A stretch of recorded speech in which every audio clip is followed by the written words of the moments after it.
All right. I think we are on the screen. I hope so. How you living? How you living? Say what up in the chat. Who do we have here Yo, today? yo. Happy Thanksgiving to all of our American viewers out there. We appreciate you joining us on a Thanksgiving. We got Chad saying happy Thanksgiving. This one will be a banger. Yes, it will be, Chad. We're so happy to have you. Game Let's Balls go. Associate. What up? Greetings. Hello, hello. Robbie J. Davis. Nice open. Hey, let's get it. Let's get it. Keith, What's up? how you doing, my man? Best day of my life, Ben. How you doing? There it is. We got to match that energy. We got to keep it going. This is equally the best day of my life. And I'm going to try to make sure that everybody watching this, it's the best day of their life too, by making this episode a banger. So what are we talking about today, Keith? Today, we are talking about the system, the whole system. The man. Yeah. How did we get here? Like what is actually this invisible hand that we so often hear about and talk about? And how did it develop over time? That's pretty much the major thing that we're talking about today. Totally. Yeah. So we're talking about the advent of central banks, central banking, how it really triggered the whole debt-based obsession that we have with growth. And we're going to talk about things that are contrary to that belief system, how it was created in the first place, the timeline of things, and how many people really lost their lives over fighting for or against a central bank. So, Keith, where should we start, man? Yeah, I think honestly, one of the best places to start is with why it is in the first place that we even have money, Yeah, that's a right? great place to start. Foundational. Because everybody's like, oh, but like, money, it's not real. It doesn't exist. We don't need money. And it's like, okay, but like, let's talk about exactly why we even came up with it, right? Yes. That's so important, Um, man, because so many people mhm. who have become career victims, they point at things that are objective problems, let's say, and instead of trying to understand it, they just like as like a whole thing, they're like, I hate this. Or we don't need this. It's like, hey, brother, that doesn't solve the problem, right? We first need to understand what's going on to then figure out what actually is the problem and then remedy that. Because it might be a cause and effect thing that's off. So go ahead. Sorry. Yeah, that's the major thing, dude. So essentially, money, from what we can look at through history, right? There was this idea that initially people believed that there was like a bartering system in particular, and I've learned this as I've been a finance YouTuber, Mhm. is that like the bartering system is questionable. It's a theory of how things came about. So Got it. people in their villages trading things for one another was kind of one way that it could have gone down, but then the other way that it went down was that really what happened was is people were looking for some sort of a way to track obligations between one another, and thinking about the question of how do we enable mass cooperation across the entire village or the entire baby society that we have, and how do you store value for deeds that are being done throughout space and time. So in early communities, people didn't necessarily barter, they operated on some sort of a social credit system. So I help you today, you help me tomorrow. Okay. You owe me, right? So when it comes down time to kind of, settle things, you'll do me a solid. And so money emerged when you get to the point to where the trust that's needed for that to work gets too big for you to manually track or remember, right, what it is exactly that someone may owe you or what you've done for people. So memory is going to fail. Trust is just going to be harder also because maybe you're dealing with different people from different communities. Okay, that's also going to make it difficult because it's like, well, nobody knows you. Nobody knows what you've done for anyone else. And then also when trade expands beyond like your neighbor in general, right? Mhm. So if it's not someone that I'm immediately providing for, then the system, the trade system that we're doing, the social system is going to have to change a little bit because like I'm looking out for me and mine Mhm. type of a thing, right? So, anyways, so from what we can see throughout history, it seems that credit, the concept of credit, has actually existed for potentially 5 to 6,000 years. Wow. You saw some of the first credit systems as far back as Mesopotamia. Okay, so there was grain that would be deposited inside of temples. You had also clay tablet receipts Okay, just straight up writing on a clay tablet and like saying, oh, okay, here's tracking of what is owed by people in the society. And part of this also came down to the farming system. So farmers would take out loans for seeds and tools, and then they would pay after they harvested, right? So imagine you've got someone who uh, has all of these resources. They have all the seeds, or they have the shovels and the pickaxes and everything, and they're like, "Hey, here you go. I'm going to mark this down on my clay tablet, saying, hey, you owe me. And when it comes time to that harvest, okay, here's the amount of apples that I need from you." So, anyways, credit potentially came first before even this idea of a barter system or money itself, because early humans understood the concept of reciprocity. They also understood the concept of obligations and social connection, where if you do me wrong, well, then I'm going to do you wrong back. Tit for tat. So, yeah, 100%. So, in that sense, credit itself is intuitive and natural. Commodity money ended up coming later, right? And the reason for that was because our writing systems improved, so we could keep track of things a little bit better and not have to uh, just put everything down in the ledger, but instead we could carry things around with us and be a little bit more innovative about how we transport value through time and space. Also, trade networks expanded, so we needed to find more innovative ways to keep track of this credit system or of any sort of value that we're storing and holding over time and space. And also, in reality, the people who govern societies, who rule over them, wanted more control, or people wanted to have a mechanism to create more control. Mm-hmm. And that is where you get coinage and things like that, where you have the physical item that's representing something of value, but then you can actually manufacture value on that coinage by saying, hey, I'm going to put my stamp on that coinage and say that now, because I put my stamp on this, this is worth more, or it's authenticated in some sort of a way. So let's see here. So that's pretty much the major thing that I wanted to talk about there. It's like credit potentially comes first before the actual concept of money. Mm-hmm. And the thing is that that is okay. What ends up happening though is that you end up having this concept of interest. Okay. And that is when things start to get a little bit iffy on how that actually impacted the future of society. Yes. But before we dive too deep into that, anything that you wanted to touch on? Yeah, so that was phenomenal. I think that's really strong foundational knowledge, because most people have never even thought of what is money, why do we have it? Like, most people have never even asked that question, which is crazy. Like, the thing that governs their life, that dictates the the pain that they go through, or the joy that they have in many cases, like, they don't even question, where does that come from? And the concept of money is actually quite an innovative invention, right? When you think about this, to have almost everything else that we have today, you need aligned incentives. And to create aligned incentives, you need some sort of mechanism of exchange to create the incentives that we all agree upon, right? Because if it's like an I owe you and you owe me kind of thing, then we all have to be saying we want the same kind of thing, because how do you equate value to different things, right? It's like apples to oranges. Is an apple worth an orange? Like, doesn't usually work that well, right? So the advent of it is not the problem, which I think we'll get into this, right? I think a lot of people wrongly think that money inherently is the problem, but it's more so the mechanisms in which they create, distribute, and then take back the money that is the problem. 100%, man. And the only other thing I wanted to add to that is to put it into some words here. Like, money is a technology. Yes, it's really important to grasp that, because most people just can't. They think it's just this paper. It's a technology, and it is a technology to help to communicate the values that we have throughout a society. You can communicate it, you can store it through space and time, and then you can use it to get what you want. So, yes, it's a technology. And even so, from first off of this social credit system, I'm going to write on the clay tablet, to, okay, actually, let's use like these little shiny rocks that we like. They kind of look cool. We can do stuff with it. I don't know, whatever.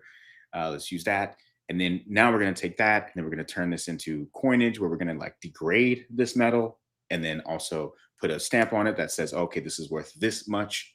And then there's, that's already an iffy place to get to. And then eventually we get to paper money, where it's literally backed by nothing at all. And when you look at a dollar bill, and this was something that my family put me onto, and me think about like the dollar bill in the United States, especially the new $100 bills. It's got the big blue strip on it, right? There's a serial number on each and every single one of these bills, right? And you get the blue strip, which is something that apparently can, and I don't know about this one, but it can be seen from like a satellite. They can like Really? zoom in and like see that little blue strip. Okay. Okay. I don't know about all that, but hey, listen, it's there for some reason. Yeah. um, and so that is literally a technology that is Mhm. all of that, right? That whole mechanism, each and every dollar represents technology with a unique fingerprint. Now, Totally. so once you get to where you've got this system of credit, eventually people are like, wait a minute, I kind of want to get something back for the credit that I'm giving you. Mhm. And there's a few different reasons that you look at this, and it's funny because all of this pretty much still applies today. So the first evidence of interest was back in around 2500 BC, and there were loans that were issued in grain in the form of silver and potentially other commodities as well. And interest was charged on loans of these kinds. So there are three fundamental origins that are psychological, social, and mathematical for why someone would charge interest on a loan. So the first one of them is the compensation of risk, right? So this is the same thing that you have in the bond markets, whether it's a federal bond or government bonds or corporate bonds. Same We thing. we now have it in life in general too, right? Because we've all What do you adopted. mean? So I don't want to take you off your point. I want you to keep going because you're crushing this. But because of the system that we've created, and you'll see the interconnection to this as we move on. You've basically created that reality on every layer of life. Like a few, like 2 or 3 years ago, I basically realized I was like, the only cost here is risk. And so you basically can't lose if you're smart and you're willing to take on risk, which is really messed up because the system's basically been created where it necessitizes that, and most people just simply are not willing to do that. So they will constantly stay under here, and because of this fear that exists, they'll never break through. So they'll just assume that the one that did must be in the game, and they're full of shit. Not willing to do it, not aware of the need to do it, right? Yes, that's true too. And Yes, and biologically wired to not do it, right? Like yes. What do you mean by that, I'm though? not, Can you explain that? yeah, like taking risk That's true. i- is something that we're not really wired to do. That's actually such We're a good point. This is something I talk about on the Inner Operator channel. It's like if you're not uh systematically taking risks, then you're not also going to fight that biology that's against you. If you go out and you go and make a loud noise or try something new, like in evolutionary biology terms, that can mean death. Death, yes. But now we're at a point where those threats really aren't real Mhm, anymore, but they still mhm. fear just they still feel just as scary, just as intense as they did before. And so then they're basically there, right? Because if we're so worried, like, why do you think there's so many homeless people? And like, because you telling me the first world couldn't solve the homeless problem? They totally could. They need the homeless people there to make us not want to take the risk, right? Because there has to be something that if you fail, that's the consequence. And it's not just bad, like from your first physical experience, it's a social consequence as well, right? Like when I walk past Toronto every single day and I try to make the homeless people feel seen because they do crazy shit because they've been ostracized. They no longer exist in the eyes of society, right? Because they're like seen as lesser. And so then they go even more crazy because we crave social connection. So they start saying the craziest shit and doing the most crazy shit, not because they were originally crazy. It's because they've been ostracized from everybody that they know, and they feel like, fuck, I just need something. I need to feel seen. So they do crazy shit Mm, because they're like, at least you're looking at me. mm, mm. Yeah, that's an interesting thought there. It's so sad, um, dude, and it's connected to all of this. But continue. it is 100%. I mean, when you look back to like, I'm just thinking about the movie like 300. Uh, Does homeless mean poor? What do you mean by this? Does homeless mean poor? Yeah, because yeah, that's an interesting question. this is amazing. You guys are providing so many comments in there. We'll try to get to as many of them as we can. You guys are all doing awesome. I love how smart this audience is. But we actually talked about this before too, where we said that the anchor to most of this free system that we call free is anchored to needing a home, right? And so it's like, is homeless mean you're poor? we define it as such, but that's just because we're obsessed with owning homes, right? Like that's such a status symbol that's been created. And you can only do it if you're willing to take on debt. Yeah, did you actually just tapped onto something massive? What? Who, who was it that said that? Game Ball Associate. Yeah, you just tapped on like a very massive piece of the whole game, dude. Yes. Like Yes. that's exactly what this is. Like homelessness. Wow, what a term of propaganda. That alone, Yes. Yes. Right. Because then you're because lesser. now you're not right. Like you're not a part of society just because you don't own a Own a home. home. And the only way to own a home is to take a loan from a bank. Who you don't need that loan from, right? You just don't need a house. Like, do we really have to have a house? No. We can. I can argue We'll, about that all day, yeah, we'll but get into that. But also, crypto, obviously, the anchor to this show is the changing financial system. And crypto does actually provide more ethical ways of getting a loan, right? So, like, if that's something that we're not going to get rid of, I think that's going to be tough to beat out of people's psyche. So, at least can we make it more ethical? I think crypto has tools to do that. But you were going down a path of education I'd love for you to continue on because that shit was all right, fire. all right. So, talking about why, if I'm going to lend money to someone, I'm gonna feel like I deserve some sort of an interest in return for that. Okay, because I'm doing a few different things by giving you one of my resources or some of my resources.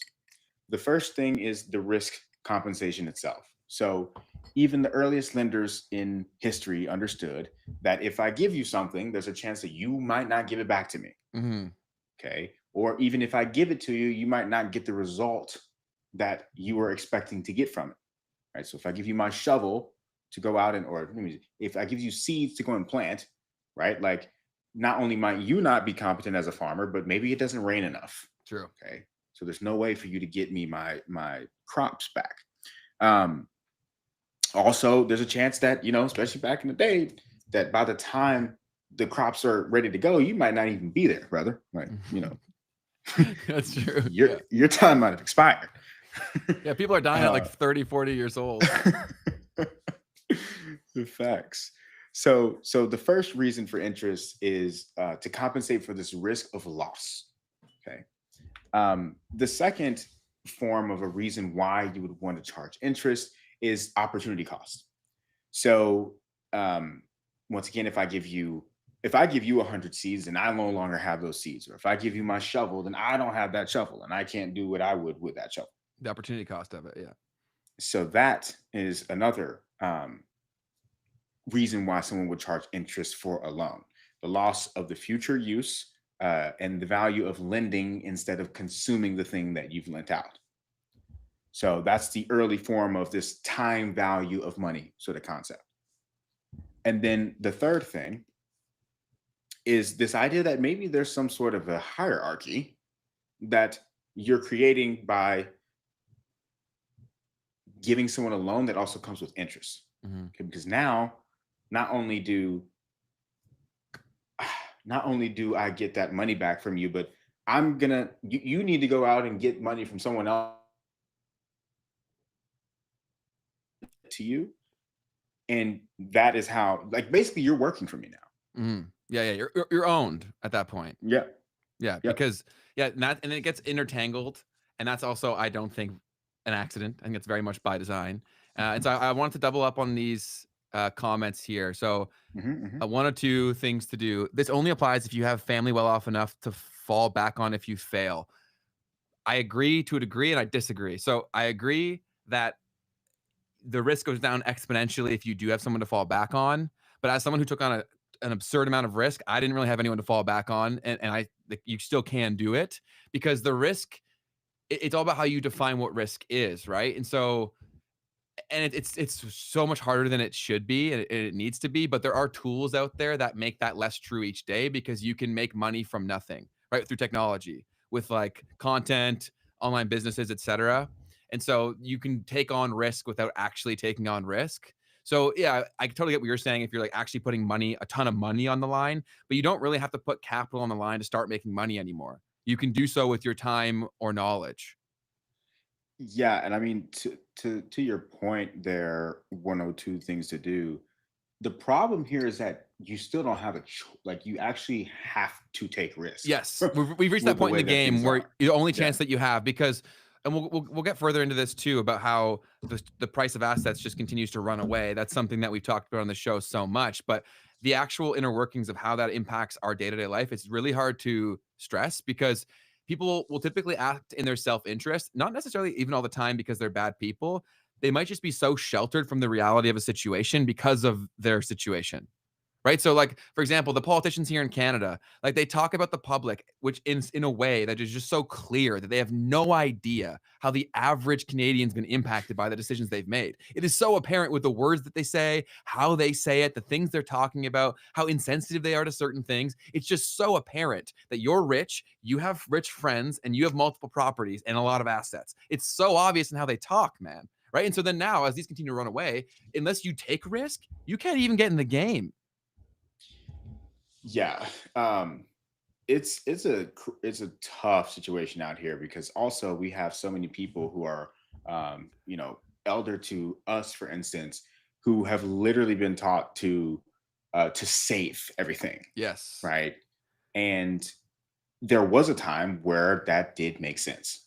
So you got a couple of really the people like our parents weren't necessarily overly indoctrinated in the concept of saving, but their parents or anyone who dealt with My the grandparents, depression. oh, dude, my grandparents are the most risk averse people I've ever met in my entire life. Like, they've been super successful through it. He was actually ended up being really successful with this job. He ended up running a police force for like the largest railway in Canada. He worked so hard, did amazing. But their approach to money, dude, fucking crazy. Like, they still buy bonds, man.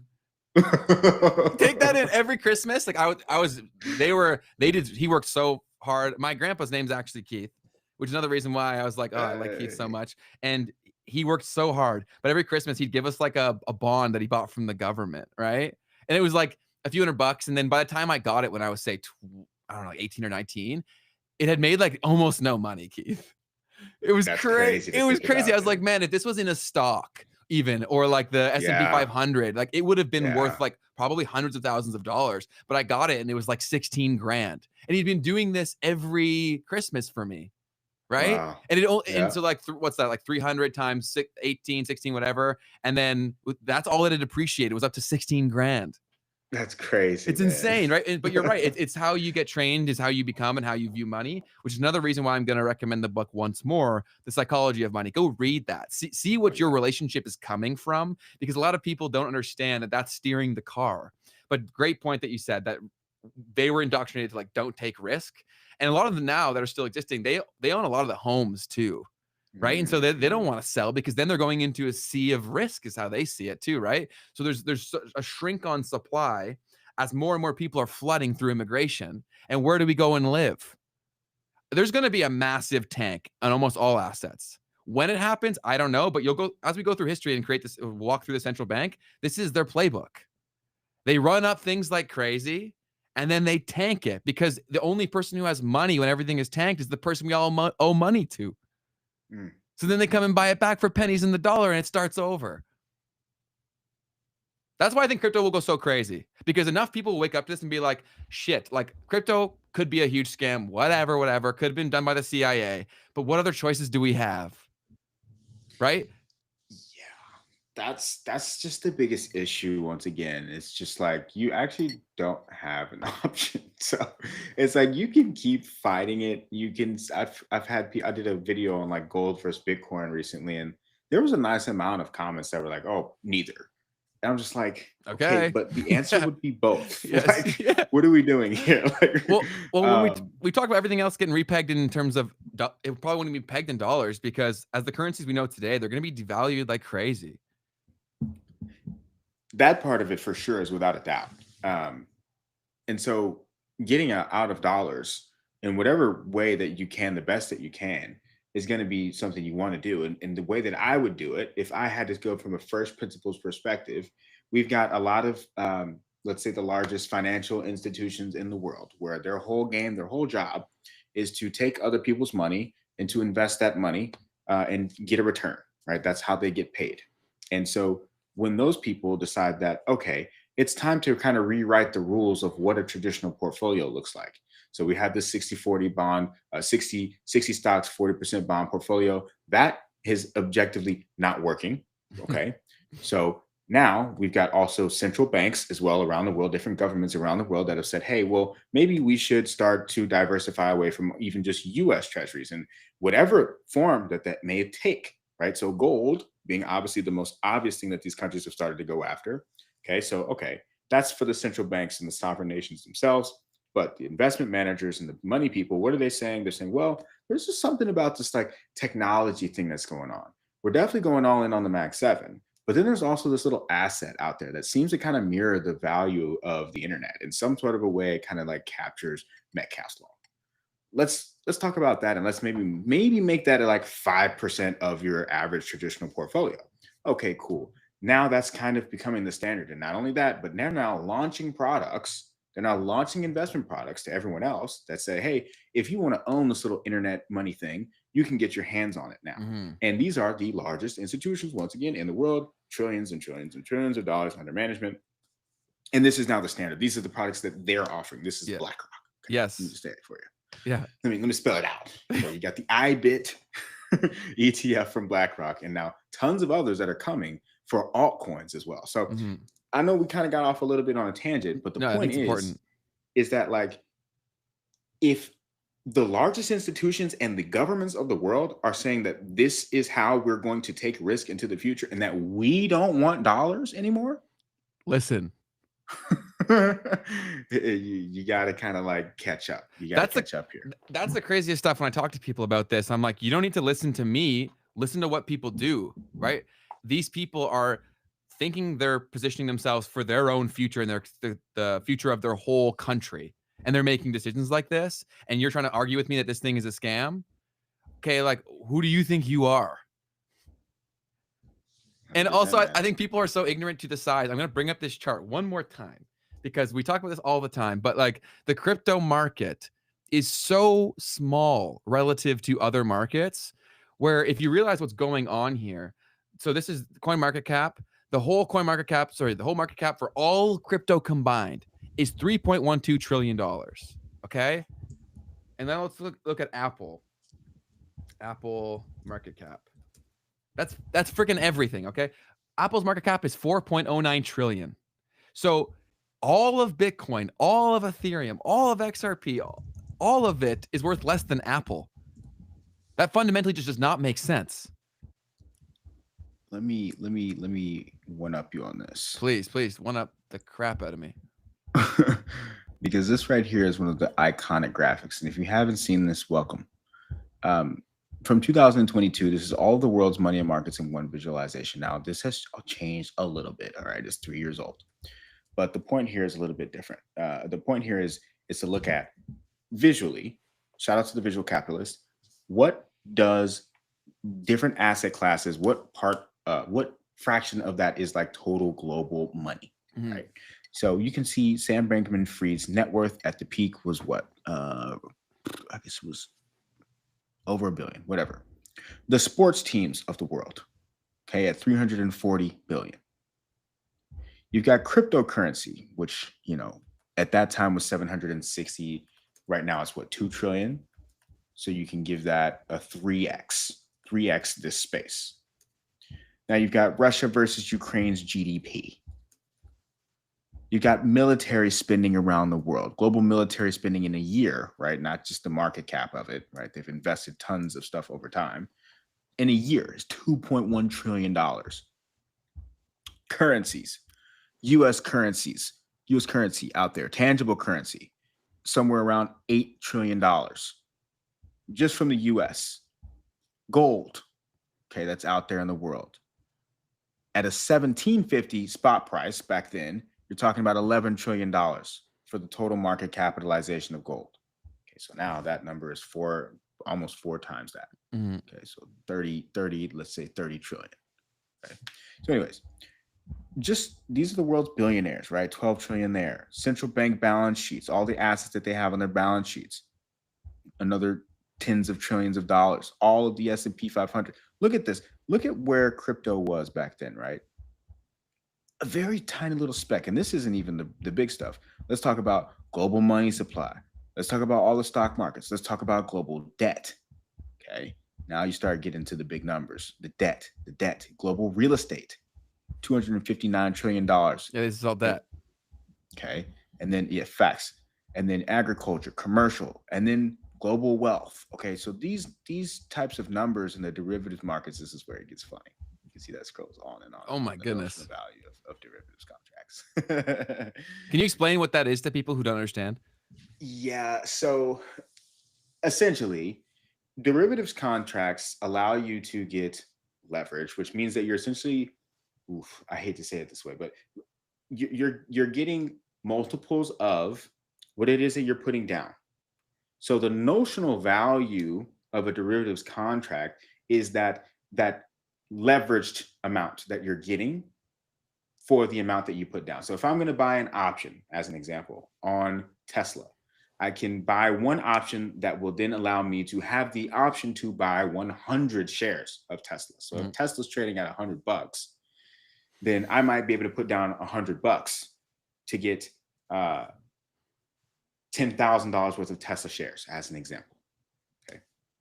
Now the options contract is going to cost more than just that $100, but just as an example, you're getting 100x. Okay, the leverage.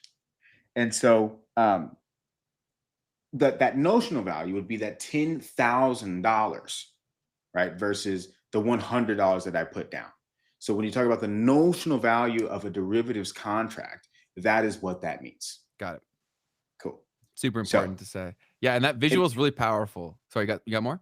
well, I was just gonna say, and there's tons of different types of derivatives, right? Mm. Like that's the one that we all hear about, options. You also have futures, you have forwards contracts, you have warrants, you have swaps, and all kinds of crazy stuff that you and I won't even know anything about. Yeah, they just make shit up, man. 100%. And speaking on that, one of our news items is that JP Morgan is launching a structured product for Bitcoin. We'll touch on it later, but just want to throw that out there. Yeah, they're literally creating derivatives right now for Bitcoin. So what I want to say is to tie to this point, and then we're going to get back to the path of the central banks we were talking about, right? But let's talk about crypto.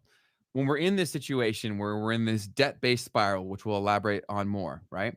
And how asset prices are running away from the relative value of fiat. The fiat currency, which is just dollars, is getting devalued by the day. Okay? Where are people going to have to run to? They're going to have to run to the places where they can get the highest return on their money. What is the only truly scarce asset class? Like truly finite, sorry, right? Limited, right? Because let's say all of the other things that we talked about, you could make more, right? There could be more created. You could go build new houses. You could find new gold.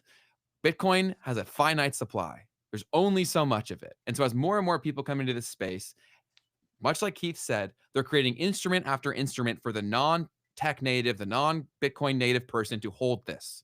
And then as the society is collapsing around them, and the only thing that is going crazy, crazy, crazy is their Bitcoin, they're all going to FOMO into Bitcoin, man. They're going to buy more crypto. Like, it's not hard to see that this is going to happen because Bitcoin is a bet on economies printing money and devaluing their currency. The only way you think Bitcoin doesn't go up is if you think these governments are going to stop printing more money.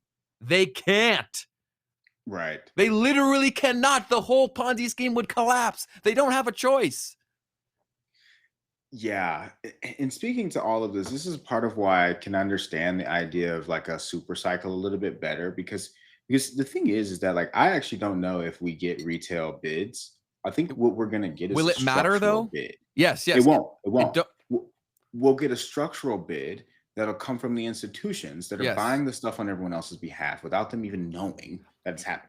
I also think, much like we talked about here, sorry to cut you off, Keith, we've said how the system has created a necessity of risk. And so the people who have the most amount of money now are incredibly risk tolerant, unlike previous times in history, because to get there, they had to do that.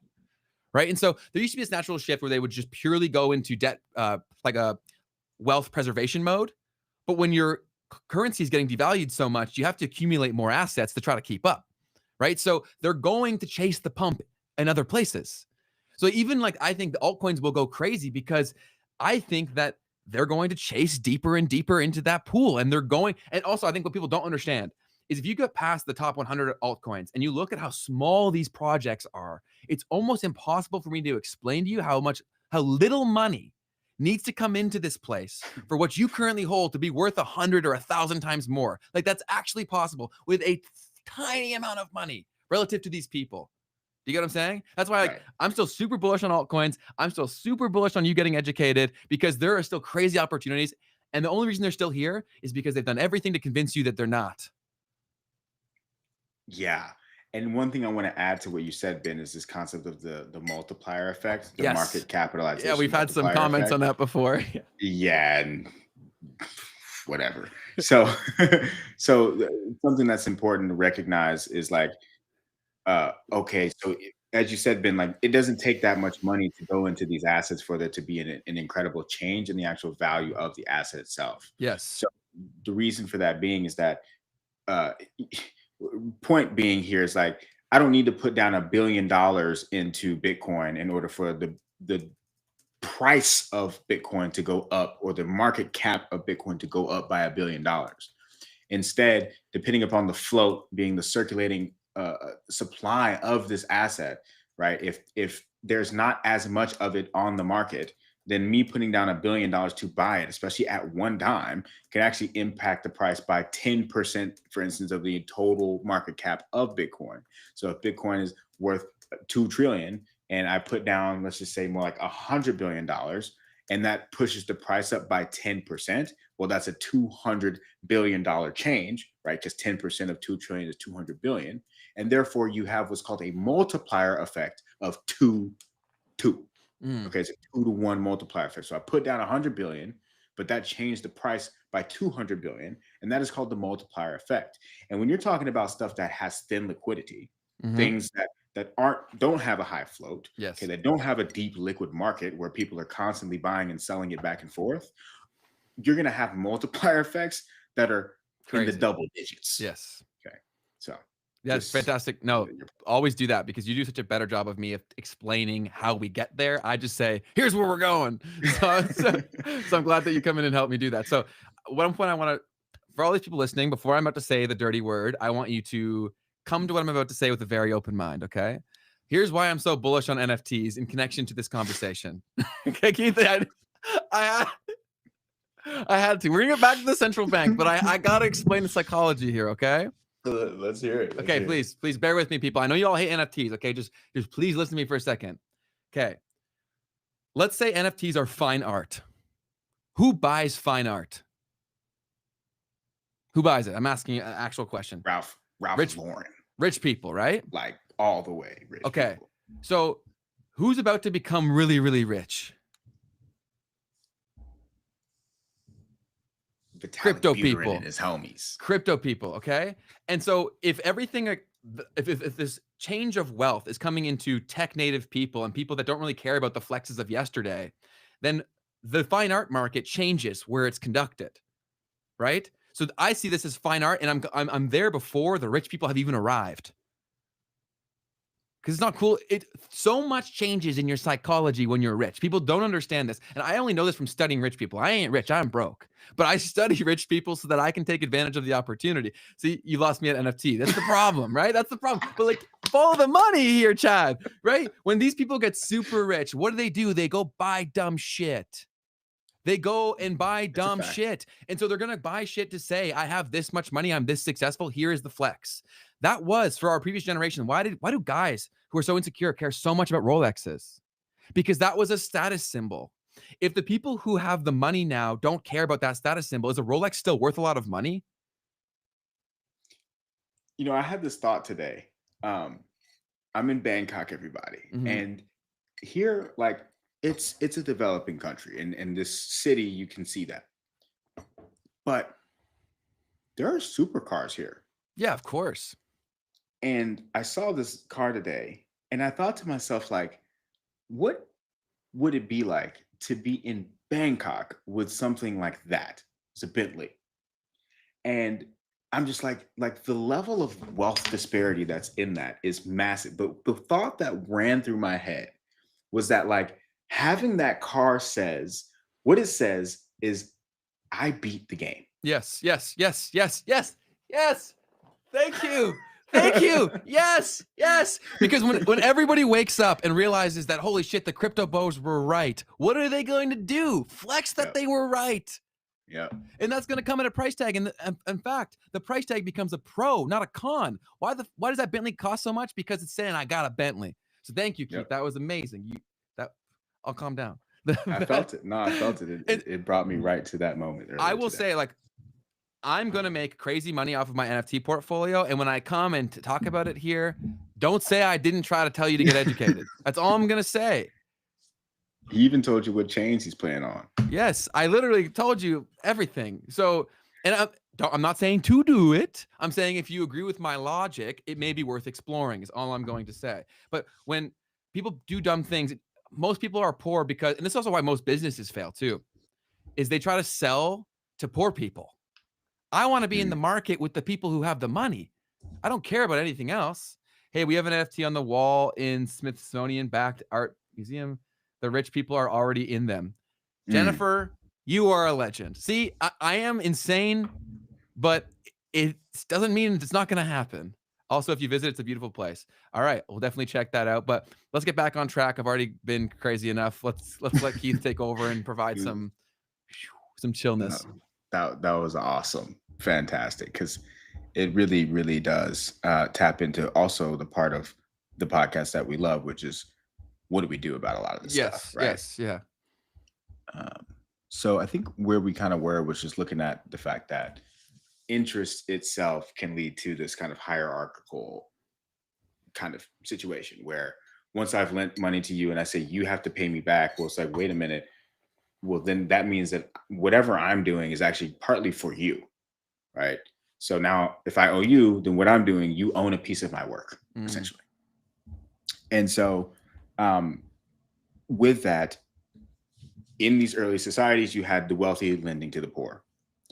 The poor would then become trapped in debt cycles where they'd be working just to pay off the debts, right? And with that, families essentially just get enslaved, right, to repay lenders. And this got so bad in certain points in time in civilization where societies had to call for debt jubilees, okay, or completely forgive all of the debt within the society to get things back to where you don't have a bunch of just slaves to these super wealthy or highly resourced people. So you'll see throughout history as well that there were different leaders who tried to ban the concept of interest. You see it even in ancient religious texts, right? Because interest isn't only about economics. It's not only about the risk, right, that I'm taking. It's also there's this level of, hey, I want to be more important or more powerful than you, right? Yeah, so totally. anyways, yeah. So that's what I wanted to say about that part. Super good. Do you have more to go on this stuff? I think one of the biggest things that we could talk about here is like a little bit more about the mechanics of how everything still works today, if that's okay. Yeah, please go. Because I have even gotten very confused by this concept of like, okay, we've had all of these different, what ended up happening here is like governments became the largest borrowers. Okay, so governments, kingdoms would raise money from the public in the form of government bonds. And then they would take that money and they would use that money to go out and essentially, conquer. Okay. And so what would happen a lot of the times in these situations, especially in like, from what I've studied rather in Europe, is these governments would not necessarily always be in the position to pay people back when they lent them money. And so you would get these sorts of defaults, or what we see today where it's not a default, but instead what they would do is they'd print their own money instead. So instead of, going out and creating the wealth that they could then, sell stuff and give the money back to the people who lent it to them, they would just go to the bank and say, hey, let's just create more money, right? Then devaluing all of the money that anyone had given to them in the first place. And this is called essentially monetizing your debt, or oof, yeah, you've now devalued the debt, okay, through which you would have to pay back otherwise by just printing your own money. So now each of those dollars that are in circulation are just worth less anyways. So you're now technically having to pay less to pay everyone back. So, anyways, that was happening throughout Europe for hundreds of years, right? We've had this issue of governments printing their own money and not actually, before you even had fiat currencies, you still had this issue, because what they would do is they would change the coinage. They'd make coins worth less, right? Or they would, essentially dilute the purity of coinage, as an example. And so, anyways, as that happens, what does that do to the citizens of the nations? It devalues their wealth, and it also, in a sense, kind of puts them in a way worse position than they were in before, when they had lent that money to the government that they thought was going to go out and do a service for them, or at least pay them back and give them that interest that they were supposed to get. But anyways, with all that said, the way that this has evolved is that today we have essentially that system. In the United States, we have this. It's a public-private partnership in the central bank itself. So the central bank in the United States was formed in 1913, and there had been several attempts before then, and there had been several attempts to stop there from being a central bank in the United States. And essentially, in 1913, after we had major bank failures throughout the late 1800s, Congress came together and said, "Hey, okay, we should probably do this." And with that, there was this very odd sort of way that this was formed. It wasn't really a public institution, but instead it was technically run by the banks. Okay, and then there was the whole Jekyll Island thing, where Y- these central bankers all came together on a little island in Georgia, I think is where it is, Yep. and wrote the rules for the central bank and didn't really tell everybody what they were doing all this, right? It just kind of came out through Congress, That's a right? recurring pattern through the creation of most of these central banks. The same move was pulled in the Bank of England. They approved it with, I think it was 44 of the 300 plus people who were supposed to have a vote on it. Yeah, I saw some of that. It was like what they were all at. It was like summer break or something, so no one was around. They were all normal people, right? So they were farming. Okay, So like gotcha. they couldn't just come and like, oh yeah, on a win, yeah, I'll call in my vote. Like, no, that's not an option. Wow. Yeah. So that's funny. Yeah, across different continents, the same kind of problem of, okay, we're gonna come up with this system, and we'll kind of let y'all know after the fact that this is what we've done. And finding some sneaky way to do that to where it's technically still legal and within the bounds of, Well, they're making up the the law. laws. Yeah. Yeah. Like, so they're creating it. It's alchemy. And yeah, the great point how you explain that. And do you want me to take over for a little bit? Yeah, please. Okay, cool. So let's go back to the Bank of England, because this is really where there's been multiple instances where central banks earlier in history were like created and taken down, and people were banished from countries and all this stuff around that same issue of usury. Is that how you pronounce it? I might be screwing that up. But Yep. basically, uh, giving money in a way where it's going to lead to this outcome where they're forced to be reliant upon you. And if you control debt and you control money, then you can artificially move it up and down to get whatever outcome that you want. Right. So like, let's use the example of Bank of England. Right. So most people are even the elites knew that this kind of stuff happened when you created a central bank, which is why so many people tried to fight it. Because you may have missed that when Keith was talking. Like, he had said that a bunch of people have tried to stop this from happening because they know the outcomes of it. Right. So the Bank of England was created in 1694. And they created it because they were bankrupt from the war in France. That's another thing that is a recurring pattern that is not a coincidence, where the war happens, the winning country is indebted to these banks, right? Or they are forced to, or they took loans from someone to win the war, because it was all like there was a winner take all mindset, right? Where they're like, whatever, of course we'll take any loan at any terms because this is for our survival, right? So then they take that and then they agree to create the Bank of England, which was the deal, right? So a group of private financiers offered a loan in exchange for special privileges. The special privileges was the creation of the Bank of England, and they were given the right to issue banknotes. So the people who loaned England the money to win their war efforts are now creating the bank. So now the people so they're now running the world, the country essentially, right? Mhm. Because if they control money, what don't they control? And when 100%. because when you control the money, like if you control the water, right? Let's say, what is the cost of what water is worth, right? However, depending on how I create the market because I distribute it, right? So I can play people like fucking puppets because I Mhm. dictate all of this stuff. I'm regulating every single market. We talk about how oil dictates a lot of the economy, but that's a very similar mechanism to what we're talking about here, right? Where it's a deliberately influenced market, right? We're always told about how much oil there is or how much oil costs. Like, if oil was how they describe it, I think we would have experienced different price fluctuations over the years than we have. Because if they were really saying how scarce this thing is and all this stuff, like I remember when I was filling up my tank in high school, and it's not that much different than what it is now. And if we're really like running low on oil, how is that possible? The thing that just came to my head throughout all of that is how this interest concept actually works from that first principles perspective of me just being a human being, right? And there just being other human beings around me.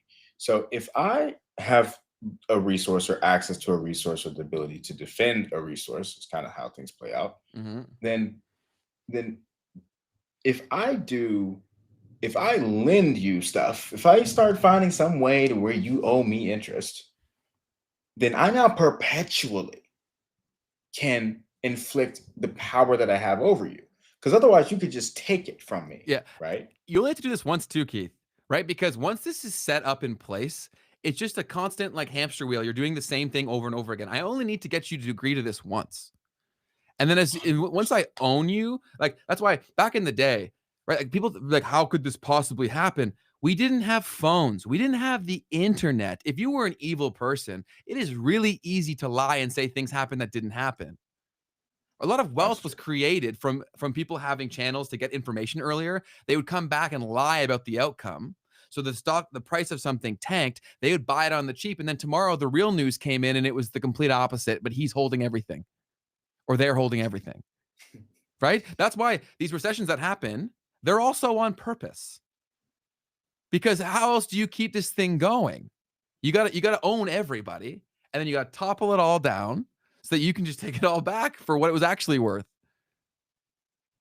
Yeah, and give everyone a hope of being able to get a piece of it all, at least just a piece, just a little sliver. So I'll continue on what I had here. So why did they create the central bank in 1964? Sorry, the Bank of England, to finance the government debt, recurring thing here, to stabilize England's war finances, right? So that also creates the perception that like, oh, we're constantly going to have to be going to war, meaning we need to spend more on war, which means we need to spend more on debt, and the debt goes to the central bank, right? Yeah. It's a very well thought out circle here, okay? And it's the goal of it was to create a more reliable national currency. Yeah. Okay, cool. Actually, I got to shut this out too. So Shayla has said, I always watch the full replay, but this is my first time live. Happy to be here. Welcome, What's up, Shayla. Shayla? That's Welcome, what it's Shayla. all about. That's why we do it live. We're so happy to have you. But let's move on to what else do we got here? So there's a bunch of stuff that I don't think is really all that important. They talk about banks in Europe. They basically ran the same drill over and over on these different countries. And then Napoleon.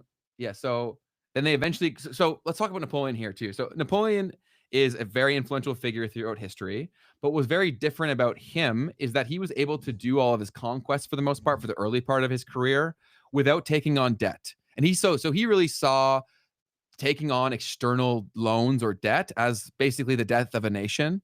And so he was able to fund his conquests through basically entrepreneurship activities, like creating value from doing things and selling things, being productive, right? So the whole notion that you can only be a superpower if you have debt, that was a narrative that was spread by the people who benefit from you thinking that.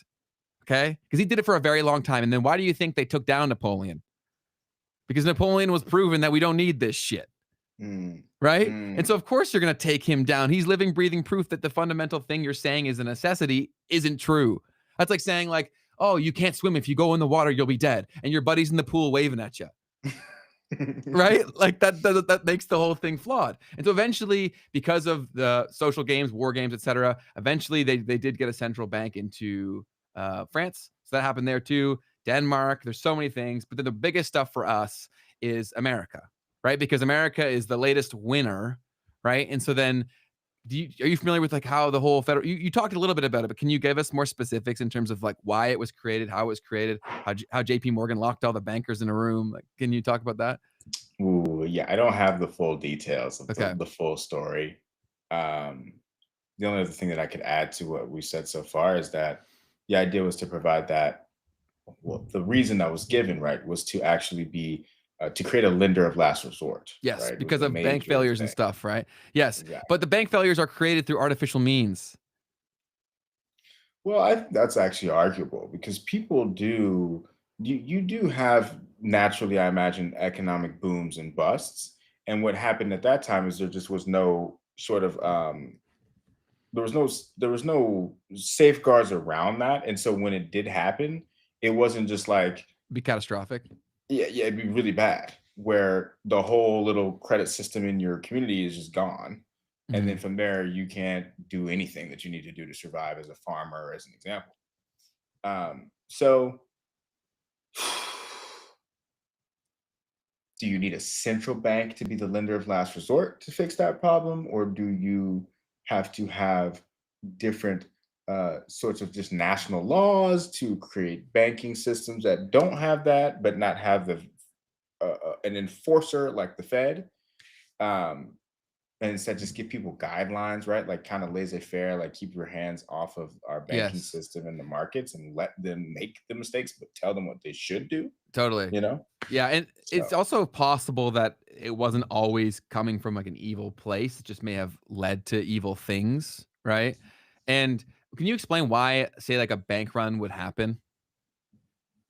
yeah, so I mean the fundamental piece of it is that you would have people who put money at a bank, and essentially there would be other people who would also put money at the bank. If the bank then goes ahead and starts to lend money out, potentially more money or creating money, right? As they do so, more money is going out than what is actually going into the bank.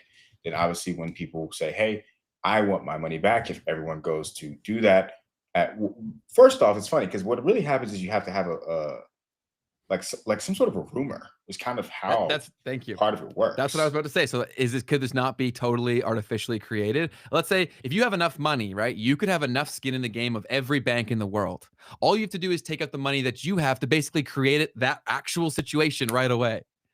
Which is what happened the a few years ago in Silicon Valley Bank. Yes. Like, there was a rumor or whatever that spread, and then everyone actually took their money out of the bank, and then the bank collapsed. Mhm.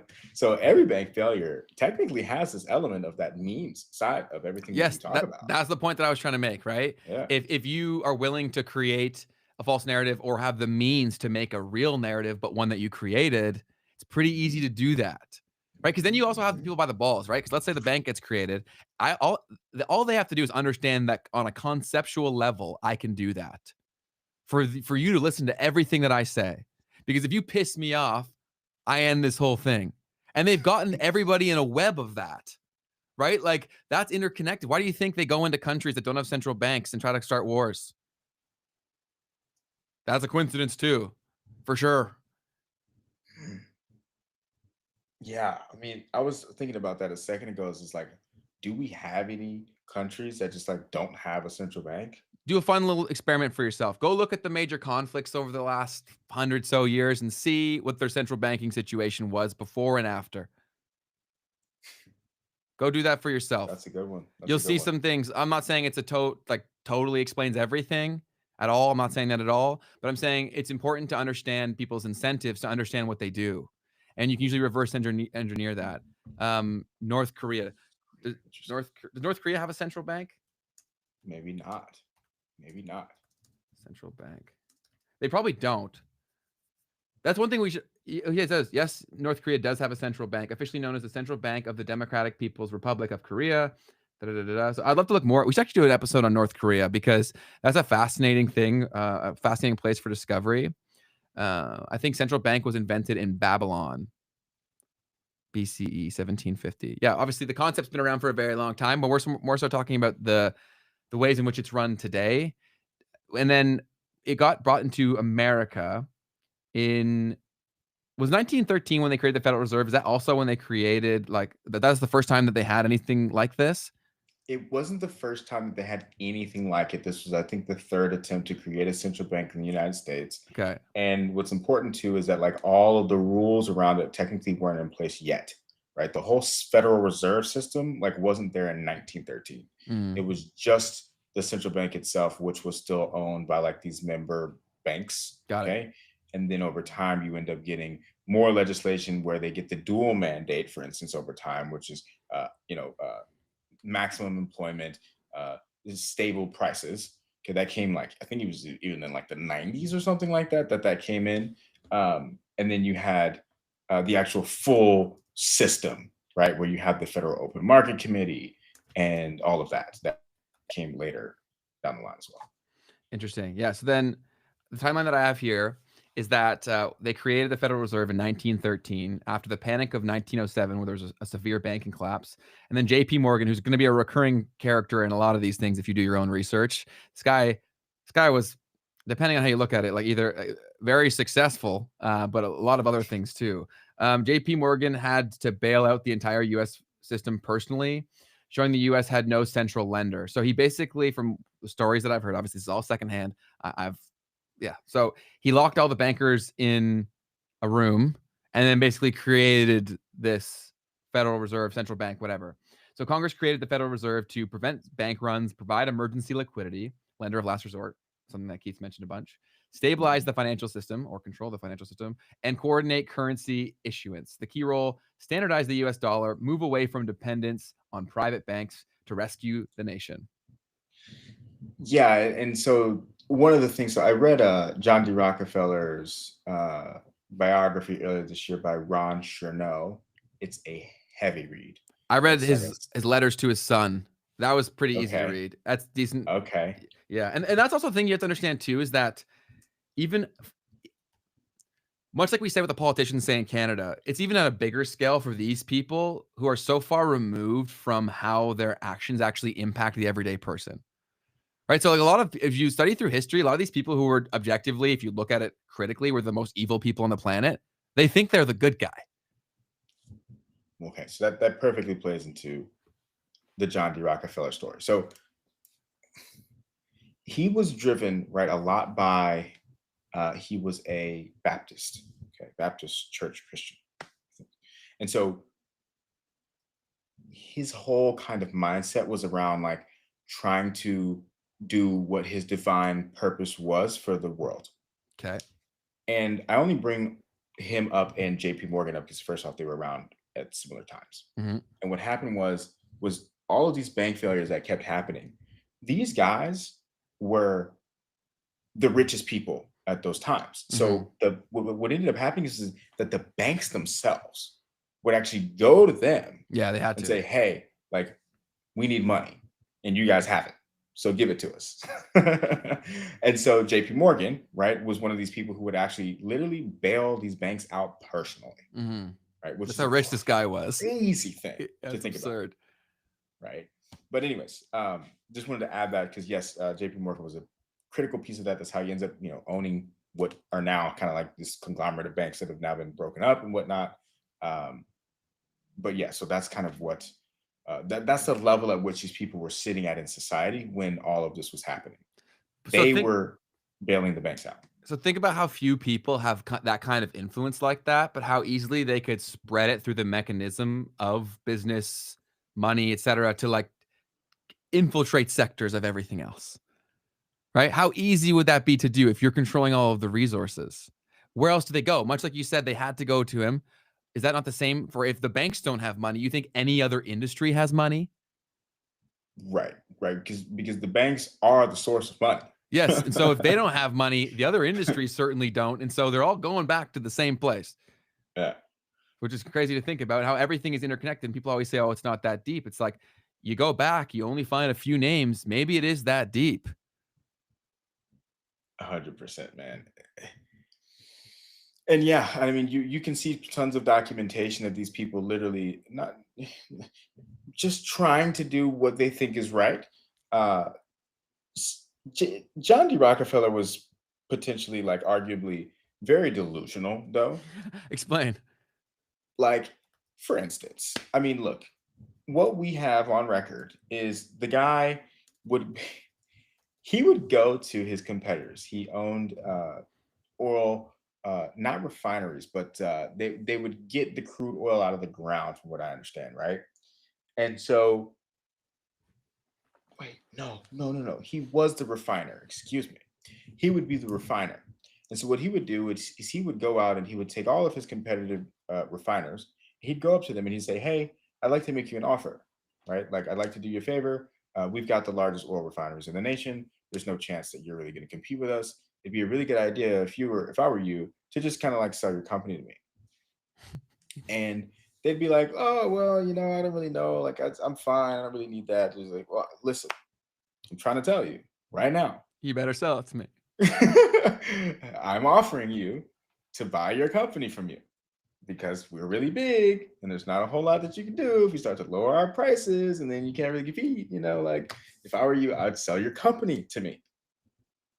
And eventually, he kind of did that to every single oil refiner in the United States. Yes. And the people who didn't, they would end up having their refineries burned And down.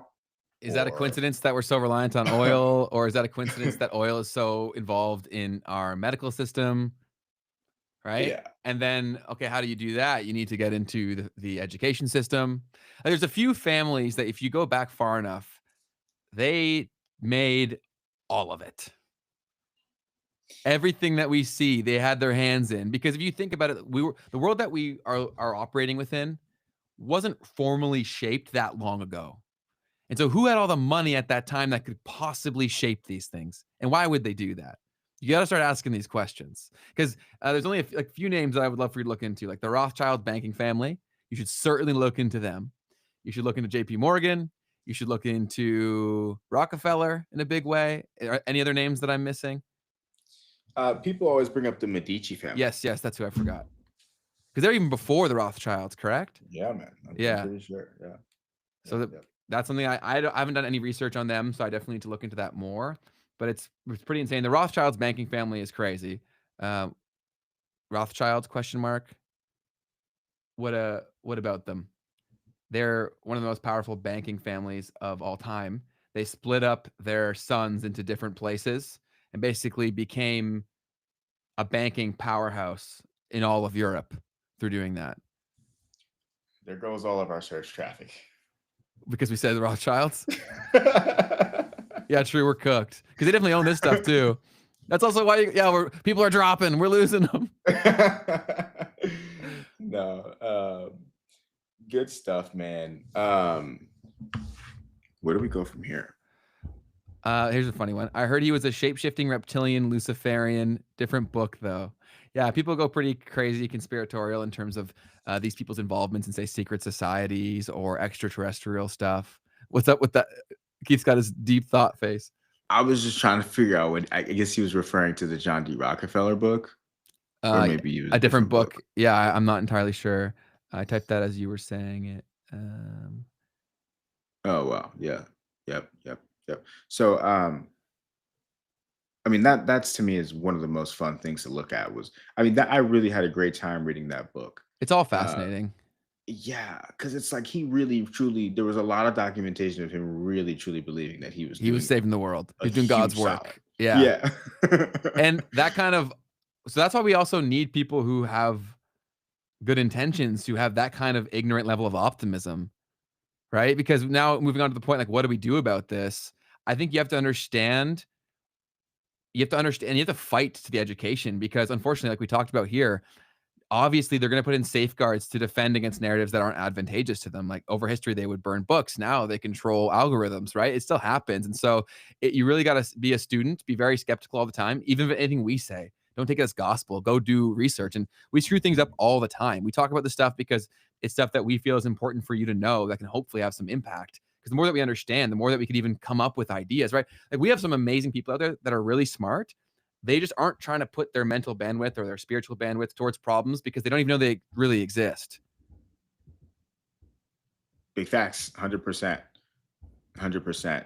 It's about opening up that dialogue and that discussion, right? So that all of us together can continue to figure out ways that we can fix these problems. Totally. Because if, let's say, they were purely evil, the people who made all this stuff, why can good people make something just as good to solve it? Right? Most certainly, man. I believe in that. So do you want to change the subject now, or does anyone else in the chat want to talk about something in particular? Yeah, what's up in the chat? I honestly don't have too much else on this. I was just gonna say, the more that you learn about the stuff, the more that you can get depressed. And I was explaining all this stuff to my girlfriend, and she's just like, I don't want to know this stuff. Like, who cares? And I'm like, that's how they got us here. Right. And so if you're Yeah. someone who's highly curious, maybe that's a burden that you've been faced with. But if you don't pursue it, things can't get better. Yeah.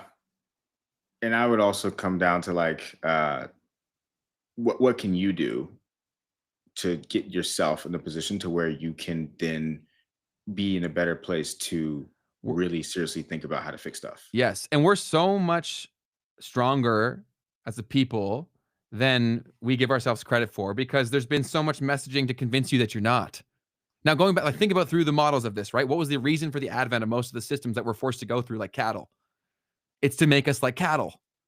You're not cattle. You need to remember that. You have a mind, you have your own body, you have your own spirit, you have things you're connected to that you're not privy to, but they'll do everything they can to convince you that you're not. We all need to stop that shit. And that comes down to being nice to each other too, right? Like you can't like talk shit about your neighbor because they have a different political view when you're not like realizing that you think you're so righteous. You fighting your neighbor because they have a different political view is doing the very thing that you're attempting to condemn. You My tired? life got so much better when I started to recognize that what I judge in others, when I catch myself judging someone else, I just flip it onto myself and say like, okay, what I the thing that I'm judging someone else for, could they not just judge me right back for the opposite of that thing? Right? Or just trying to really come from the perspective of like the only reason that people are doing the things that they're doing 90% of the time is because of the environments that they were raised in and the experiences that they already had. Yeah, and who they were in that moment. Exactly. And so um when you relinquish that need to judge or that hard condemnation against someone else for who they are, what they do, you really free yourself to honestly, like it just opens your mind to the different possibilities of life because there's also so many things in other people that you can then take the good from, Mm. right? Because now I'm not condemning this entire human being, but I might disagree with a certain view or angle or thing that they do. And I can recognize that there's some things about that person or whatever that I can actually take away from, that I can learn from as well. Always. So, so not sure where I was going or where that came from, No, but that's but important, right? Because if also yeah, view it, take it even selfishly, right? Because let's say like you despise someone else.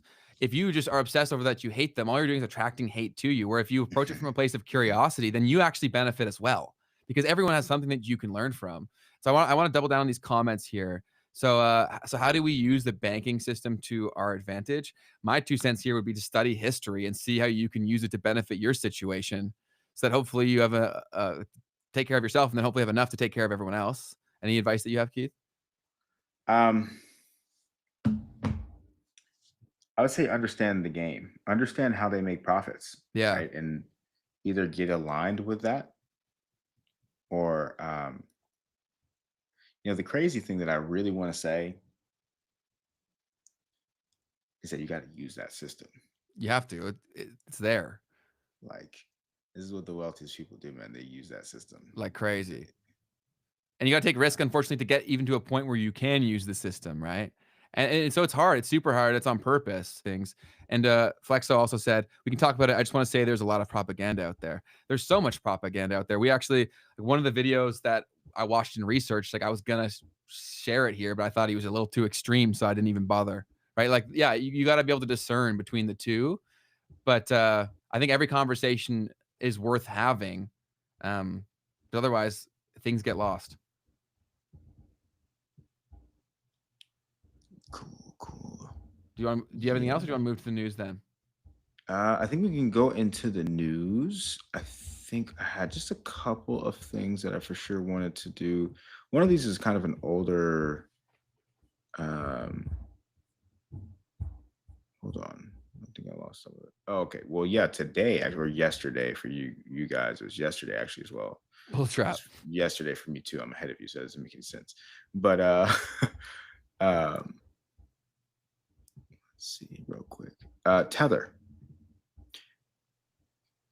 Tether becomes the largest independent holder of gold in the world, reported by the Financial Times. And this is a really big deal because Tether is a stablecoin issuer, yet they are buying up gold, physical gold, right? Is the idea. And so the question that everyone is asking here is that, well, so Tether puts a couple of assets on its balance sheet, one of them being Bitcoin, the other one being gold. And so with Tether going ahead and buying so much gold, to where at this point, the gold that's on the balance sheet is more than the Bitcoin, right? Wow. It's worth more than the Bitcoin on the balance sheet. So people are like, wait a minute, do they believe in gold or do they believe in Bitcoin? Which one are we doing here, I, Mr. Paolo? I And think I do both. yeah, and back to that conversation, right? Let's talk about it here. Both. Yeah. But yeah, so anyways, this is a big deal because first off, also the other concern is that, well, Tether's supposed to be a stable coin. So why is the stable coin issuer getting to where I believe about 5.6% of all of their reserves are held in gold? Gold is a volatile asset. If gold goes up and down, if it goes to zero, for instance, Mm, now the buffer that they're supposed to have for the over collateralization of the stablecoin that's issued, they don't have that anymore. That buffer would be gone if gold went to mm, zero tomorrow. And so that's the other issue here with Tether buying up a bunch of Bitcoin and gold, is that you're supposed to have a stable backing of your stable currency. And this totally. is the classic issue with the stable coin, is that if you back a stable coin with something that's not stable, then that stable coin ain't going to be too stable over time. Totally defeats the purpose. So anyways, just wanted to share that one. I thought that was a pretty big deal. That's really good. And you had a And meme, then, right? yeah, I'll share that in a second. The other thing was JP Morgan also just offered a structured note where Bitcoin is essentially involved in how this works. So essentially, JP Morgan filed with the regulators for a leveraged product that would allow investors to bet on the future price of Bitcoin and potentially earn uncapped returns if the price of Bitcoin falls by late next year, but then soars by 2028. So, quickly, what is a structured note? A structured note is a type of financial product that is created by banks that combines a traditional bond of some sort with a derivative, usually an options contract. And this is designed to give you a very specific kind of payoff, something that you can't get from just buying a stock or a bond or an ETF. So, a structured note is a custom investment contract that can protect you from downside, give you enhanced upside, or give you income that depends on a market index or asset. But the trade off is usually that you're taking on some sort of hidden risk. And by the way, these aren't products that like average people are going to get access to. This is stuff that banks and other institutional traders will be able to trade. Mm, Uh, you see structured notes only in like over the counter markets. But got it. yep, just want to share that Super. one as well. Yeah, and Dunk has a good point here where he says Tether is operating at the base layer of money. If anyone understands the future of money, it's them. That's how I read it. They know the future is gold / BTC Bitcoin. Fantastic. Yeah, Dunk. He also made another comment earlier that was really good about the housing thing. And shout out to Dunk. Dunk is one of Yeah, everyone in most here is respected. so smart, man. Yeah, There's so many awesome people in here. for sure. So this one right here was just kind of funny. It's kind of old now, so I apologize for being late. But um, this is a picture of Mom Donnie and Trump. And it says, "Girls after one minor argument, I'm never speaking to you again." And then boys after calling each other fascist and jihadist. Yeah, And they're just in the Oval Office together having a laugh. And it's uh, there was a that's specific moment there, but yeah. yeah, no, totally. And it's the whole thing, right? Where politics is political theater, like the whole thing, right? Why is Trump even in there in the first place? It's because objectively he was the best marketer for the tools at the time against who was competing, right? Like, how loud did he scream that he was going to throw Hillary Clinton in jail, right? And then after he gets elected, he's like, that just sounds better before. Basically saying like it was a marketing tool, right? That's also why all my buddies will send me his crazy memes, and I'm just like, dude, you're doing his job. Yeah. That's Yeah. I what. mean, if Go you're ahead. taking them seriously, yeah. A lot of people, Because so many because people take them seriously, dude. because we laugh, right? We're like, okay, this guy's like a major troll. Like Yeah. that's what he does. Yes, but people can't discern that. And also, unfortunately, a lot of people that are really impacted by this are older people who didn't grow up with this troll culture. That's true. So they just don't grasp that this is like sheer rage bait. So then Susan is in there like fighting for her life. You know what I'm saying? Just a bunch of rich people trying to stay rich. Yeah, that's what a lot of the world is, right? Which is why people who aren't rich have to be aware of these things, because that's the game that we're playing in. That, like, you can dislike that money is important, but at the end of the day, it's like that's like hating that basketball is scored in points. It's like if you want to win the game, you got to score more points, or like use them to your advantage, or stop them from scoring points, right? Like it is what it is. Mhm. And so that's why we have this show, is because collectively we all need to become better informed. And I think the more that you learn, the more sympathetic you actually become, because you realize how the system is created and it's crazy, and then also how easy it is to get up into a bad situation if you don't know a lot about a lot. And so many people are coming from a place where maybe they were told that they're stupid, or that they shouldn't try to learn, or that anything they did try to learn they were shot down, so they don't continue to go to explore. So it makes total sense to me why most people have no idea about the things that we're talking about. What's up? Facts. I'm just looking at that comment from I love troll Flexo. culture. I Yeah. love troll culture. Troll culture is great if you're in on it, but I would say the majority of the world, ironically, is not. That's why I think that the social media platforms have got to act quickly, because there is serious problems going on where people are wanting to quit social media all over the place because of AI content. Mm, When Gary Vee actually posted a video trying to push people over to Sora 2, which is yep. ChatGPT's new purely AI content created video app, and he was getting flamed in the comments. He's someone that is notoriously cool with being super early, but I don't know if he's right on this one. I do think that the public sentiment for AI is just getting so increasingly strong. And what I think though too is where he was like, "Oh, what's the same as the internet?" I don't think it's going to have the same kind of dispersed level of benefit as the internet did. Right? Like, why were people cool with the internet who hated it at first? Because eventually it all impacted all of our lives really positively, right? For the most part, I mean, there's people who hate it, Mhm. whatever. I don't see that happening as much with AI, Why? Why not? because I think it's going to be centralized to too few people. Now 'Cause that is a valid point. the thing That is is that, a valid differentiator from the internet. yes, right? And also the benefits of it too, right? Who can really take advantage of it the most? It's people who already know a lot of stuff. Right? Because I'm able to take advantage of it because I've done the previous 10 years of work for myself, understanding how to best put this into practice. If you're starting from zero, it's so much harder. And you also were talking about how you need to acquire assets to maintain any sort of wealth. How are you supposed to take on risk and build a business too? It's so hard, which is why I want to start this show so bad. Yeah. Yeah, this is actually really good here too. I like that you have to reflect about yourself because every comment could be rage bait slash trolling. Not only could it be, it usually is, right? Like the people who comments in general, we've talked about this behind personally, Keith, about like the psychology of a commenter, right? And Mm, we're very lucky because of the nature of what we talk about. It's usually really amazing people who come in here and interact with us, so we're lucky that way. We're also gonna need you guys to continue to maintain that kind of stuff as we grow because there will be more facts. and more trolls. So you guys are really really important to us, and we value you so much. But if you go to other places on the internet or even my other channels, because I have dozens of YouTube channels, right? So I see hundreds of comments a day for across the whole internet, and it's crazy the people. But here's Mark. Thoughts on OpenAI pivoting to the sex industry could become the largest business in the world. Yeah, unfortunately, I think the most latest update from Sam Altman was the fact that you'll be able to do like dirty talk mode with your OpenAI thing, ChatGPT. Interesting. That's to me. So Professor Jiang, who's a guy who I love watching his stuff, he had basically said that it smells of an act of desperation because they haven't figured out the way to make money from this all. Who knows if that's true? It's also just incredibly profitable, unfortunately, because it has basically an inelastic demand. Are you familiar with the concept of elastic versus inelastic demand? Talk to us about that. So it's a business principle where, hey, Miss Voke, I was listening in the class. You said I wasn't listening in. I remember everything you said, but she gave me so much shit, dude.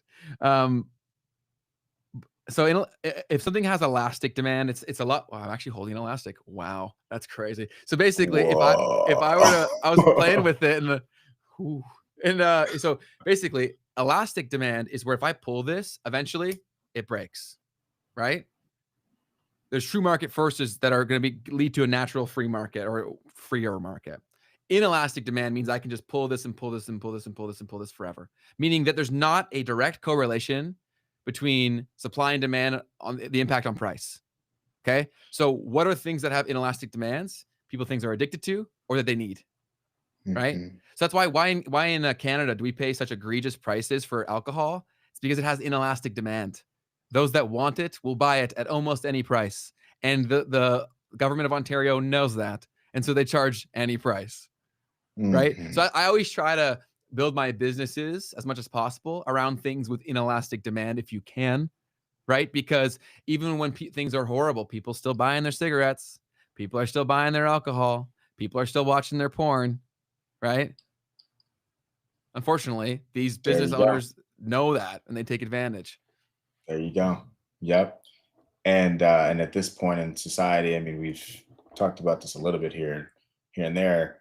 Uh, I think the total addressable market for that kind of an industry has probably grown exponentially in the past. I mean, just since the internet, really. Um, The I guess it's not the adult total industry, addressable market, but the adult industry. the yes, the adult industry. Yeah. People who are interested in it or who have now told that it was an option, right? It's Yes. kind of how I'm looking at that. So this is the scariest part for me in all of this. Not scariest, I guess. I'm about to die, so let me plug this in. But if Don't it, die, man. I won't. If you, because I think about what's happened here, right? We convinced a lot of people to sacrifice their morality to either consume a lot of pornography or to create a lot of pornography. And it was under the promise of having an amazing life and being very affluent. Now, what if AI comes in and totally wipes out all those people that gave away their soul and they're left with nothing? How do you feel now when you sacrificed who you are for money and you don't even have the money anymore? What does that do to society? Sophie Rain's gonna be fine, bro. I don't even know who that hundred is, which I'm mil. proud to say. Which one's Sophie Rain? Yeah, Is she the one that we put in our thumbnail? I know who she is. Yeah, I think one. I think so. Actually, she's got like 100 mil off of this. Yeah, she'll be good. But no, but yeah, but for real though, I mean, if it takes away all these people's livelihood and they've already done something that can't come back, right? That's done. Mhm. It's out there.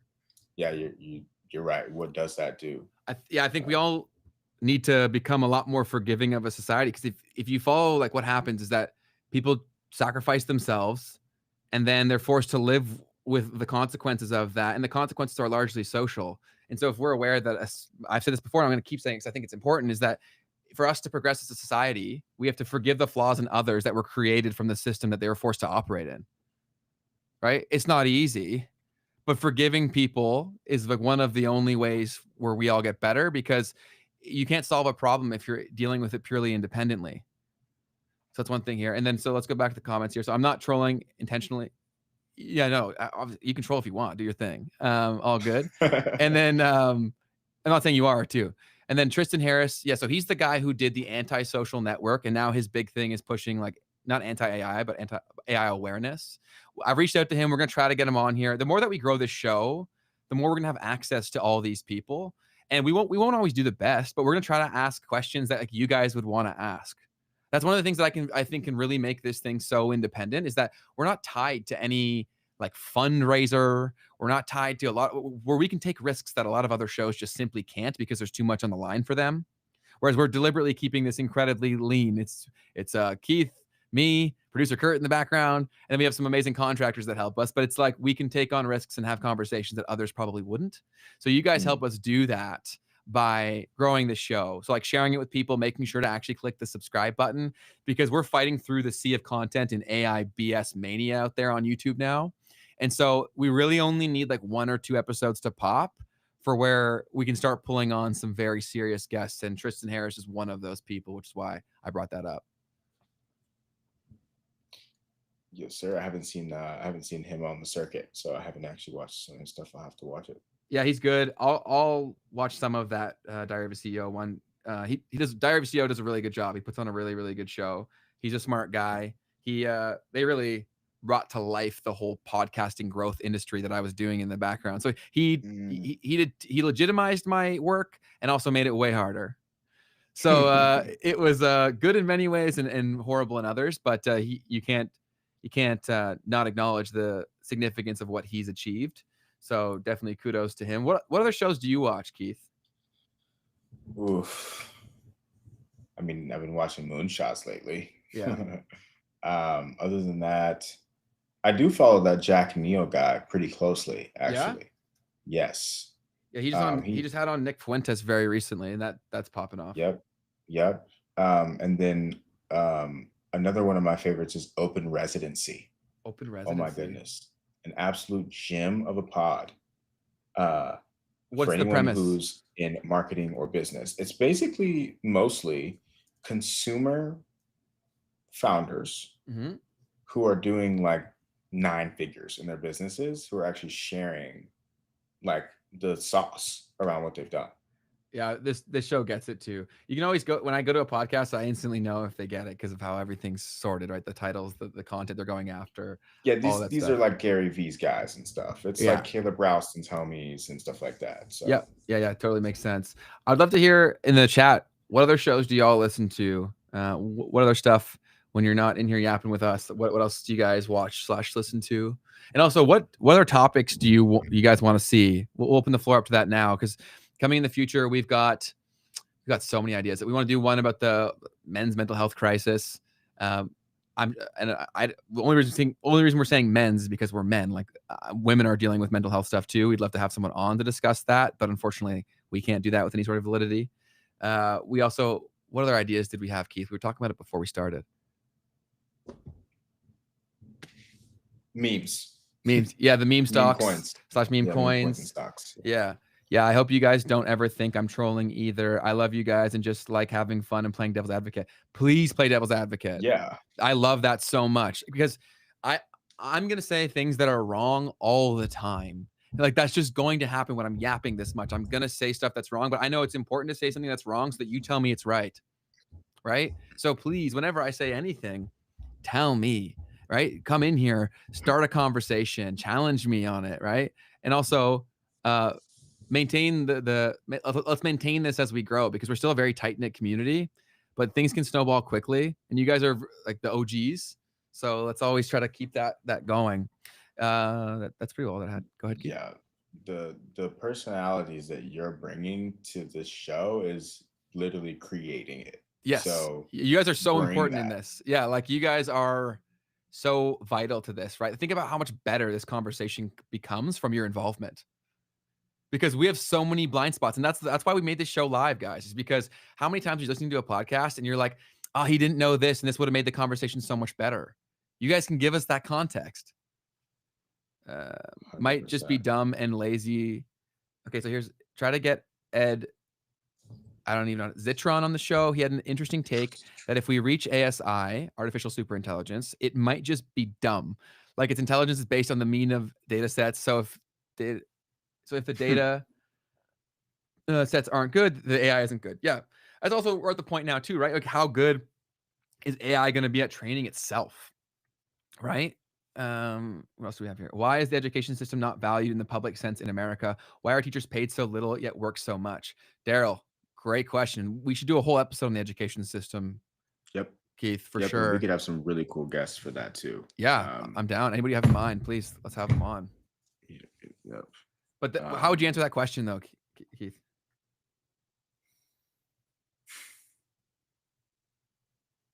I wish I had a good answer to that question. I was actually talking to someone about that yesterday.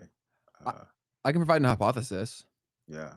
So I think it's something that is a problem that we feel like we've just solved, right? So we feel like it's done. Whoever just was deciding to do this, they feel like it's done. So then they move on to more pressing things. Because if everybody is concerned with their reelection, yes, schooling is a massive problem that we're dealing with every single day, but the symptoms of it aren't always obvious. Right? It's a long tail effect. You're feeling the consequences of a poor education system from the people it's created in 20 years. It's not today. Yeah, dude. Indoctrination is, I have to agree to this too. Education, not the goal, indoctrination is. And I can say this firsthand, man, because I had a pretty shitty time in school because my annoying self that I am, Keith, I've been that way my whole life, right? I was always the kid asking why 400 times, and school did not like that. I'm sure you were the 100%. same. You're an incredibly curious person. Yeah.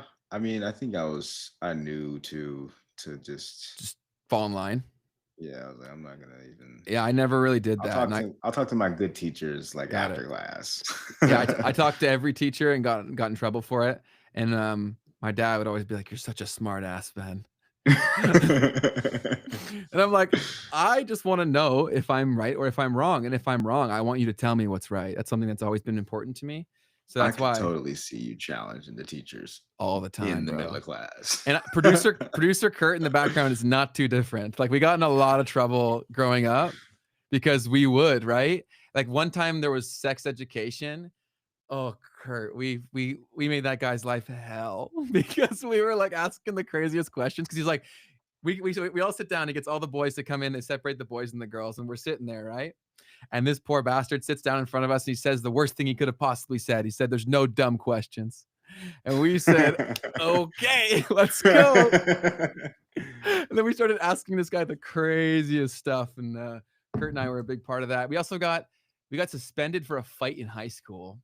And we had to then go in and deal with the vice principals because of this fight that we didn't even start. Like I got sucker punched in it, which is the only reason I got involved in it. Kurt got sucker punched too. It was craziness. It was actually like, I don't know how it wasn't in the news. It was like a massive brawl with hundreds of people there. Whoa. It was crazy over the dumbest stuff. But we got in trouble because someone had a video and sent it to the vice principals. And so then Kurt and I were in there like arguing with the VPs about the punishments. And so like one bar that I dropped that made them that they told me to leave the room after I said this was the guy who orchestrated the entire thing didn't get in trouble. He didn't get suspended. Okay. And then I said, "Why?" And they said, "Because he didn't do anything." I said, "Did Hitler kill anyone directly?" Ooh. I think you'd agree he's a pretty bad guy, right? And they said, "Get out of here." And I left.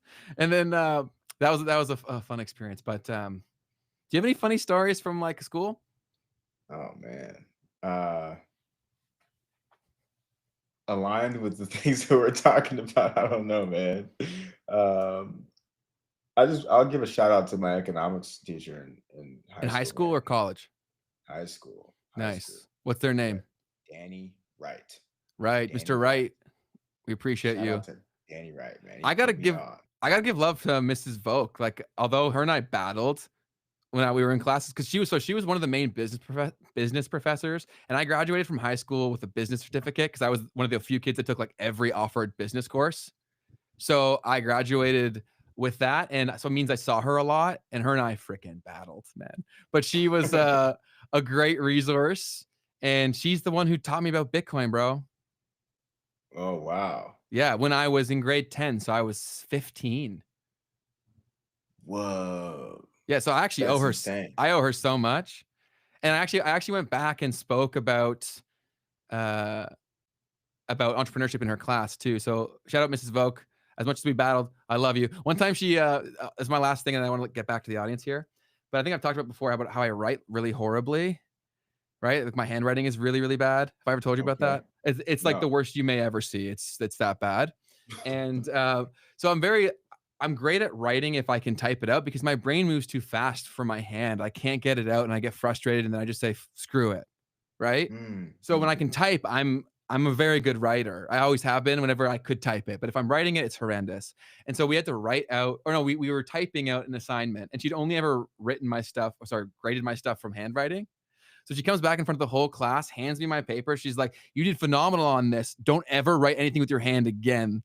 Like you're in front of the whole class. It was so funny. Wow. But here's Cross Central. An episode on how to correctly research and interpret tokenomics would be interesting. Definitely down for that. Yeah. Yeah, I think it comes up over and over and over again. For anyone who's thinking, right, intellectually really about this stuff and how to invest in it. So yeah, I think that'd be awesome. Super good. Yeah, always ask for stuff. We'll do everything that we can to do it. Prime example, last episode we had somebody who asked for a specific, well, I can't speak today, a specific episode, and we've already added it to the list of future episodes. So we are listening. And like to speak to it a little bit more, it's like the problem is this. You've got incredible technology being built out. And as someone who's a technologist or an enthusiast about technology, you want to participate. And sometimes participation doesn't come through actually utilizing the thing because, well, first off, maybe there's no actual utility to the thing, anyways, but it just sounds cool and it looks cool. The other side of this is okay, but we're trying to find ways to potentially economically benefit from what the technology that's being built out. But just because there's a token, okay, that's associated with this concept of a technology does not mean that that token properly represents your opportunity economically to benefit from this technology being used in the future or being of value to society. And so tokenomics, if we may, is really, to me, it's the art of actually figuring out, is there an actual alignment with the potential use of this thing that we want to see created? I think your camera went. You were spitting fire there, dude. I don't know, man. I was trying at least. We'll wrap it up here soon because that way you can get back to your stuff and it's also super late for you. So thanks in general, Keith, for still doing an episode on Thanksgiving. Yeah, man. Well, I'm in Thailand, so we don't even celebrate that. I'm now officially Thai. Are we you? don't celebrate Thanksgiving out here. That's awesome. What's the best food you've had in Thailand so far? The craziest thing, dude, is today I actually had like this crazy French toast. I know that's French toast in Thailand. Wow. I know. Hey, but whatever it was works. Really freaking good though. That's awesome. I'm jealous. I'm unable to find my battery. You're good. You're good. Then why don't you just finish what you were saying and then we'll wrap up the stream because I can still hear you. Yeah, what I was saying was you want to see if the tokenomics, the art of tokenomics is trying to figure out, is this technology that you're seeing and that's being built out, is the way that you're seeing to invest in that, is that token actually going to benefit from the utilization of that technology, right? And with that, is it going to be in a way where you are going to benefit from that versus the VCs, right, who invested into these tokens way before you did? You know, that's super important. 1 week into Thailand, LOL, I'm Thai. Yeah, that's amazing. Well, Keith, then we'll wrap it up here then now because I don't want you to have to stress, and also it's time for you to go to bed because it's super late. But I want to thank everyone for joining us. It's always a pleasure. It's one of the highlights of my week to talk to all you guys, get challenged, be challenged, and learn from you, Keith. So thank you for everything you taught me today. Thank y'all for showing up. Happy Thanksgiving to those of you in America. Keith, do you have anything else to add before we wrap up the stream? No, happy Thanksgiving. We appreciate y'all for being here with us. This is really, really cool. Yeah. And yeah, it's also the highlight of my week every time we do this. So appreciate y'all for being here. And if you're watching the replay, you need to pull up live. Yeah, how fun is this live, right? How fun is this live? You got to show up live every Tuesday and Thursday at 12 p.m. EST. We've stuck to that for like the past month and a half, 2 months, and we're going to continue to do that so that you feel motivated to come in and come check it out live. So I'm going to remind it one more time. If you've yet to turn on the bell button, definitely worth doing, because we're only going to ever be publishing live streams from this channel, right? So that way there's actually a reason for you to turn on notifications, unlike most other channels. Oh, he's back and looking jacked. Let's go, Keith. And then Daryl says, you guys are goated. See you next time. Daryl, you are goated. We appreciate you. Hope you all have an amazing Thanksgiving. And that's all I got, Keith. Anything else? Nah, shout out to you, Daryl. Shout out to Game Ball Associate, Angel, Cross Central, Thoughts of Man. I see you everywhere, dog. I do. And see y'all next time. Yeah, see y'all. Keith, sorry, Kurt, feel free to pull us to the backstage whenever you're ready.